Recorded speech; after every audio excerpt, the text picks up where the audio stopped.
Hello good morning friends, ಹೇಗಿದ್ರೆ ಎಲ್ಲರೂ ಚೆನ್ನಾಗಿದ್ದೀರಾ ಅಲ್ವಾ? Welcome back to my channel. ನೀವು ನೋಡ್ತಾ ಇದ್ದೀರಾ Deepa's kitchen and lifestyle blog.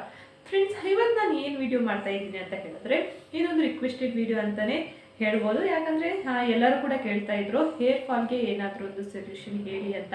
Hair ಫಾಲ್ಗೆ ಏನು ಮಾಡಬೇಕು, ಕೂದಲು ಉದುರೋದಕ್ಕೆ ಏನು ಮಾಡಬೇಕು ಅಂತ ತುಂಬ ಜನ ಕೇಳ್ತಾ ಇದ್ರು. ಅದಕ್ಕೋಸ್ಕರ ಇವತ್ತು ನಾನು ಈ ವಿಡಿಯೋನ ಮಾಡ್ತಾ ಇದ್ದೀನಿ.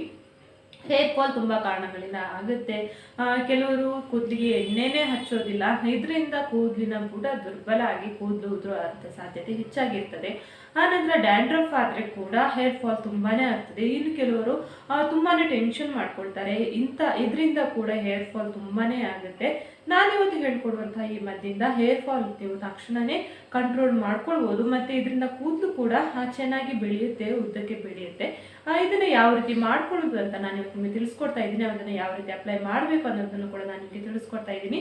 ಅದನ್ನು ಯಾವ ರೀತಿ ಮಾಡೋದಂತ ಇವಾಗ ನಾವು ನೋಡ್ಕೊಂಡು ಬರೋಣ, ಬನ್ನಿ ಫ್ರೆಂಡ್ಸ್. ನಾನಿಲ್ಲಿ ಒಂದು ಈರುಳ್ಳಿನ ತುರಿದು ಬಿಟ್ಟು ಇಟ್ಕೊಂಡಿದ್ದೀನಿ. ಅದೇ ರೀತಿಯಾಗಿ 2 ಟೀ ಸ್ಪೂನ್ ಅಷ್ಟು ಅಕ್ಕಿ ತಗೊಂಡಿದ್ದೀನಿ. ವೈಟ್ ರೈಸ್, ಯಾವುದೇ ವೈಟ್ ರೈಸ್ ಆಗುತ್ತೆ, ನೀವು ತಗೊಳ್ಬೋದು. ಇದಿಷ್ಟು ಎರಡೇ ಸಾಮಗ್ರಿಗಳು ನಮ್ಗೆ ಇವಾಗ ಬೇಕಾಗಿರುವಂಥದ್ದು. ಸ್ಟವ್ ಆನ್ ಮಾಡಿಕೊಂಡೆ. ನಾನು ಇವಾಗ ಒಂದು ಪಾತ್ರೆ ಇಟ್ಟಿದ್ದೀನಿ. ಇದಕ್ಕೆ ನಾನಿವಾಗ 1 ಲೋಟದಷ್ಟು ನೀರು ಹಾಕ್ತಾ ಇದ್ದೀನಿ.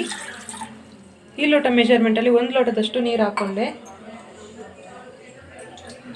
ಆನಂತರ ಇನ್ನೊಂದು ಅರ್ಧ ಲೋಟದಷ್ಟು ಮತ್ತೆ ನೀರು ಹಾಕ್ತಾ ಇದ್ದೀನಿ. ಇದಕ್ಕಿವಾಗ ನಾವು ಅಕ್ಕಿ ಆ್ಯಡ್ ಮಾಡ್ಕೊಳ್ಬೇಕು. ನೋಡಿ ಫ್ರೆಂಡ್ಸ್, ನಾನಿಲ್ಲಿ ಅಕ್ಕಿನ ಹಾಕ್ಕೊಂಡೆ. ಇದಿವಾಗ ಅಕ್ಕಿ ಬೇಯಬೇಕು. ಆ ನಂತರ ನಾವು ಈರುಳ್ಳಿನ ಇದಕ್ಕೆ ಆ್ಯಡ್ ಮಾಡ್ಕೊಳ್ಳೋದು. ಫ್ರೆಂಡ್ಸ್, ಅಕ್ಕಿ ಇಲ್ಲಿ ಅರ್ಧ ಬೆಂದಿದೆ. ಇದಕ್ಕೆ ನಾನಿವಾಗ ಈರುಳ್ಳಿ ಹಾಕ್ತಾ ಇದ್ದೀನಿ. ಇದು ಚೆನ್ನಾಗಿ ಅದರೊಟ್ಟಿಗೆ ಬೇಯಬೇಕು. ರಸ ಎಲ್ಲ ಚೆನ್ನಾಗಿ ಬಿಡಬೇಕು ಅದರಲ್ಲಿ. ಇದನ್ನಿವಾಗ ಮುಚ್ಚಿ ಬೇಯೋಕ್ಕೆ ಬಿಟ್ಬಿಡೋಣ. ಇದಿಲ್ಲಿ ಇಷ್ಟಾದರೆ ಸಾಕು. ನಾನು ಗ್ಯಾಸ್ನ ಆಫ್ ಮಾಡಿಕೊಂಡೆ. ಇದನ್ನು ಸೋಸ್ಬೇಕು ಇವಾಗ. ಇದು ಕಂಪ್ಲೀಟಾಗಿ ತಣ್ಣಗಾಗಬೇಕು. ಆ ನಂತರ ಅಪ್ಲೈ ಮಾಡ್ಕೊಳ್ಳೋದು. ನಾನೊಂದು ಬೌಲ್ಗೆ ಸೋಸ್ಕೋತೀನಿ ಇವಾಗ. ನೋಡಿ ಫ್ರೆಂಡ್ಸ್, ಇದಿವಾಗ ಆಯಿತು. ಇದು ಕಂಪ್ಲೀಟಾಗಿ ತಣ್ಣಗಾಗಿದೆ. ಇದನ್ನು ಯಾವ ರೀತಿ ಅಪ್ಲೈ ಮಾಡ್ಕೊಳ್ಳೋದಂತ ನಾನು ನಿಮಗೆ ಹೇಳ್ಕೊಡ್ತೀನಿ. 1.5 ಲೋಟದಷ್ಟು ನೀರು ಹಾಕ್ಕೊಂಡಿದ್ವಿ. ಇದಿವಾಗ ಅರ್ಧ ಲೋಟದಷ್ಟು ಇದೆ ಅಷ್ಟೇ. ಅದು ಆವಿ ಆಗುತ್ತೆ. ಜಾಸ್ತಿ ನೀರು ಬೇಕಾದರೆ ನೀವು ಹಾಕ್ಕೊಳ್ಬೋದು. ನೋಡಿ ಫ್ರೆಂಡ್ಸ್, ಇದಿವಾಗ ಆಯಿತು. ನಾನು ಯಾವ ರೀತಿ ತಲೆಗೆ ಹಾಕೊಳ್ಳೋದು ಅಂತ ಹೇಳ್ತೀನಿ. ಈ ಥರ ಒಂದು ಕಾಟನ್ ತಗೊಳ್ಳಿ. ಕಾಟನ್ ತಗೊಂಡು ಕೂದಲಿಗೆ ಬುಡಕ್ಕೇನೆ ಹಚ್ಕೊಳ್ಬೇಕು. ಇದೇ ರೀತಿಯಾಗಿ ಹೀಗೇನೆ ಬುಡಕ್ಕೇನೆ ಹಚ್ಕೊಳ್ತಾ ಹೋಗಬೇಕು. ಇದರಲ್ಲಿ ಡಿಪ್ ಮಾಡ್ತಾ ಇದ್ದೀನಿ ನಾನು. ನೀವು ಜಾಸ್ತಿ ಮಾಡಿಕೊಂಡು ಫ್ರಿಜ್ಜಲ್ಲಿ ಕೂಡ ಸ್ಟೋರ್ ಮಾಡಿ ಇಟ್ಕೊಳ್ಬೋದು. ನೋಡಿ, ಈ ಥರ ಹತ್ತಿನ ಹದ್ಬಿಟ್ಟು ನೋಡಿ ಈ ಥರನೇ ಮಾಡ್ಕೊಳ್ಬೇಕು. ಸ್ವಲ್ಪನೇ ಕೂದಲು ಇದೇ ರೀತಿ ತೆಗೆದುಬಿಟ್ಟು ಎಲ್ಲ ಕಡೆಗೆ ಕೂಡ ಇದೇ ರೀತಿ ಹಚ್ಕೊಳ್ಬೇಕು. ನೀಟಾಗಿ ಎಲ್ಲ ಕಡೆಗೆ ಕೂಡ ಇದೇ ರೀತಿಯಾಗಿ ಅಪ್ಲೈ ಮಾಡ್ಕೊಳ್ಳಿ. ವಾರದಲ್ಲಿ 1-2 ಸಲ ಹಚ್ಕೊಳ್ಳಿ. ನೋಡಿ, ಇದೇ ಥರ ಅಪ್ಲೈ ಮಾಡಬೇಕು. ಕೆಲವು ಹೆಣ್ಮಕ್ಳಿಗೆ ಡೆಲಿವರಿ ಆದ ನಂತರ ಕೂಡ ಹೇರ್ ಫಾಲ್ ತುಂಬಾ ಆಗುತ್ತೆ. ಒಂದ್ಸಲ ಕೂದಲು ಚೆನ್ನಾಗಿ ಬೆಳೆಯುತ್ತೆ, ಆನಂತರ ಹೇರ್ ಫಾಲ್ ಆಗುತ್ತೆ. ಅಂಥವ್ರಿಗೆ ಕೂಡ ಇದು ಒಳ್ಳೆ ಒಂದು ಮೆಡಿಸಿನ್ ಅಂತಲೇ ಹೇಳ್ಬೋದು. ನೀವು ಎಲ್ಲರೂ ಕೂಡ ಇದನ್ನು ಟ್ರೈ ಮಾಡ್ಬೋದು.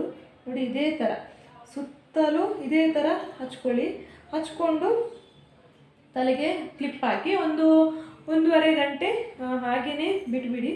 ಆನಂತರ ತಲೆಗೆ ಸ್ನಾನ ಮಾಡ್ಕೊಳ್ಳಿ. ನೋಡಿ, ಇದೇ ಥರ ಈ ಸೈಡ್ ಹಚ್ಕೊಂಡು ಇವಾಗ ಈ ಸೈಡ್ ನಾನು ನೀಟಾಗಿ ಎಲ್ಲನೂ ಅಪ್ಲೈ ಮಾಡ್ಕೊಳ್ತೀನಿ. ನೋಡಿ ಫ್ರೆಂಡ್ಸ್, ನಾನಿಲ್ಲಿ ನೀಟಾಗಿ ಎಲ್ಲ ಕಡೆ ಅಪ್ಲೈ ಮಾಡಿಕೊಂಡೆ. ಇದನ್ನು 1-1.5 ಗಂಟೆಗಳ ಕಾಲ ಆದರೂ ನೀವು ಹೀಗೇ ಬಿಡಬೇಕು. ಆನಂತರ ತಲೆಗೆ ಸ್ನಾನ ಮಾಡ್ಕೊಳ್ಳಿ. ನೀವು ಜಾಸ್ತಿ ಮಾಡಿ ಒಂದು ಬಾಟ್ಲಲ್ಲಿ ಹಾಕಿ ಫ್ರಿಜ್ಜಲ್ಲಿ ಇಟ್ಟರೆ ಏನೂ ಆಗಲ್ಲ. ವಾರದಲ್ಲಿ 1-2 ಸಲ ಟ್ರೈ ಮಾಡಿ. ಈರುಳ್ಳಿ ಕೂದಲಿಗೆ ತುಂಬಾ ಒಳ್ಳೆಯದು.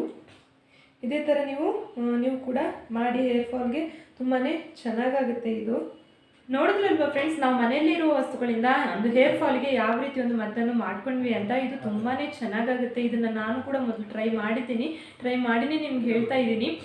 ಇದು ನಾನು ಒಂದು ತಿಂಗಳು ಬಳಸಿದ್ದೀನಿ ಅಷ್ಟರಲ್ಲಿ ನನ್ನೊಂದು 2 ವಾರದಲ್ಲೇ ನನಗೆ ರಿಸಲ್ಟ್ ಗೊತ್ತಾಯಿತು. ಇದು ತುಂಬಾ ಚೆನ್ನಾಗಾಗುತ್ತೆ. ಇದು ನೀವು ಕೂಡ ಡೆಫಿನೆಟಾಗಿ ಟ್ರೈ ಮಾಡಿ. ಇವತ್ತಿನ ನನ್ನ ವಿಡಿಯೋ ನಿಮ್ಮೆಲ್ಲರಿಗೂ ಇಷ್ಟ ಆಯಿತು ಅಂತ ಅನ್ಕೋತೀನಿ. ಇಷ್ಟ ಆಗಿದ್ರೆ ಪ್ಲೀಸ್ ನನ್ನ ಚಾನಲ್ಗೆ ಲೈಕ್ ಮಾಡಿ, ಶೇರ್ ಮಾಡಿ, ಕಮೆಂಟ್ ಮಾಡಿ. ಪ್ಲೀಸ್ ನನ್ನ ಚಾನಲ್ಗೆ ಎಲ್ಲರೂ ಕೂಡ ಸಬ್ಸ್ಕ್ರೈಬ್ ಮಾಡಿ, ಶೇರ್ ಮಾಡಿ ನಿಮ್ಮ ಫ್ರೆಂಡ್ಸ್ ಆ್ಯಂಡ್ ಫ್ಯಾಮಿಲಿಗೆ. ನಾಳೆ ಇನ್ನೊಂದು ಹೊಸ ರೀತಿಯ ವಿಡಿಯೋ ಒಂದಿಗೆ ನಾನು ನಿಮ್ಮನ್ನು ಭೇಟಿ ಮಾಡ್ತೀನಿ. ಅಲ್ಲಿವರೆಗೂ ನಮಸ್ಕಾರ.